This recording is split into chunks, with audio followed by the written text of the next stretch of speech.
आप देख रहे हैं अल्फा डिफेंस हिंदी में आपका स्वागत है। आज के इस वीडियो में हम लोग बात करेंगे आईएनएस विक्रांत के बारे में। आज के इस वीडियो में हम लोग फिर से बात करेंगे इंडियन नेवी के एलएचडी रिक्वायरमेंट को लेकर।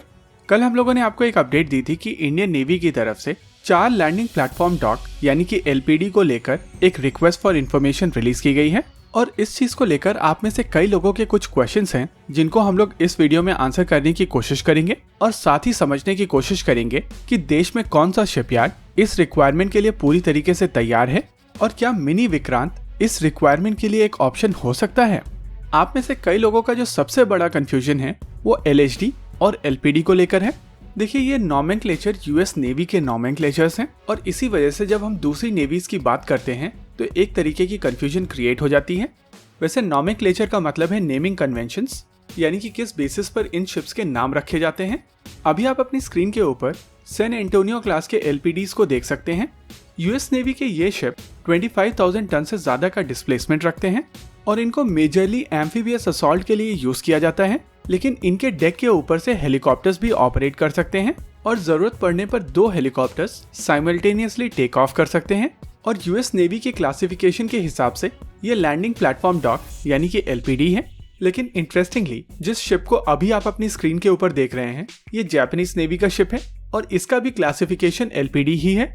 वहीं पर अगर यूएस नेवी के एलएचडीज की बात की जाए तो जिस शिप को अभी आप अपनी स्क्रीन के ऊपर देख रहे हैं ये वास्प क्लास का एम्फीबियस असॉल्ट शिप है और इनका डिस्प्लेसमेंट लगभग 40,000 टन का है, यानी कि ये शिप्स मोरलेस आईएनएस विक्रांत के बराबर के शिप हैं।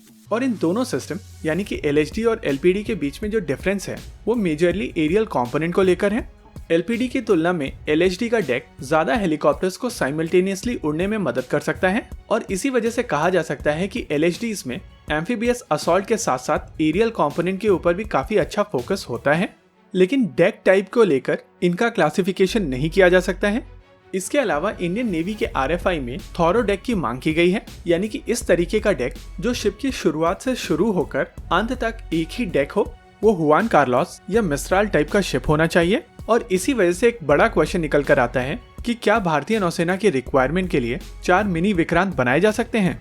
आईएनएस विक्रांत का डिजाइन पूरी तरीके से एक इंडिजिनस डिजाइन है। हालांकि इसकी डिजाइनिंग के लिए इटालियन फर्म से कंसल्टेशन ली गई थी, लेकिन डिजाइन पूरी तरीके से इंडियन नेवी का डिजाइन है और इसी वजह से इस डिजाइन को किसी एक प्रकार के रिक्वायरमेंट के लिए काफी आसानी से ऑप्टिमाइज किया जा सकता है। यानी कि अगर डिसीजन लिया जाता है कि आईएनएस विक्रांत के बेसिस पर एक लैंडिंग प्लेटफॉर्म डॉक यानी कि एलपीडी बनाया जाना है जिसमें एक थॉरो डेक हो, तो इस शिप के डिजाइन को काफी आसानी से ऑप्टिमाइज किया जा सकता है।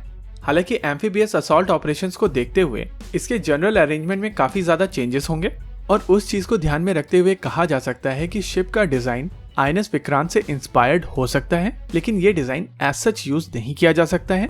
लेकिन क्योंकि आईएनएस विक्रांत का डिजाइन पूरी तरीके से भारत में बनाया गया है, इस वजह से इस डिजाइन का ऑप्टिमाइजेशन एलपीडी रिक्वायरमेंट के लिए किया जा सकता है। और इस चीज को देखते हुए कोचिन शिपयार्ड इस रिक्वायरमेंट के लिए बेस्ट सप्लायर हो सकता है। वैसे आरएफआई में एक सबसे इंटरेस्टिंग चीज ये है कि इस बार मेक इन इंडिया कॉन्सेप्ट को इंक्लूड नहीं किया गया है, यानी कि आमतौर पर जो स्ट्रेटेजिक पार्टनरशिप मॉडल के तहत एक फॉरेन ओईएम की डिजाइन को लिया जाता है और देश में एक शिपयार्ड उसको बनाता है, इस कॉन्सेप्ट को इस बार इस आरएफआई में नहीं इंक्लूड किया गया है। यानी कि ओवरऑल डिजाइन भी इंडियन होगा और इसी वजह से आईएनएस विक्रांत के डिजाइन को ऑप्टिमाइज करके यूज करना न ही केवल इकोनॉमिकली बेहतर ऑप्शन होगा, बल्कि आईएनएस विक्रांत को बनाते समय जो एक्सपीरियंस गेन किया गया है उसका पूरा फायदा इस प्रोग्राम को मिलेगा, जिसके कारण ये शिप कंपैरेटिवली ज्यादा जल्दी बनाए जा सकेंगे।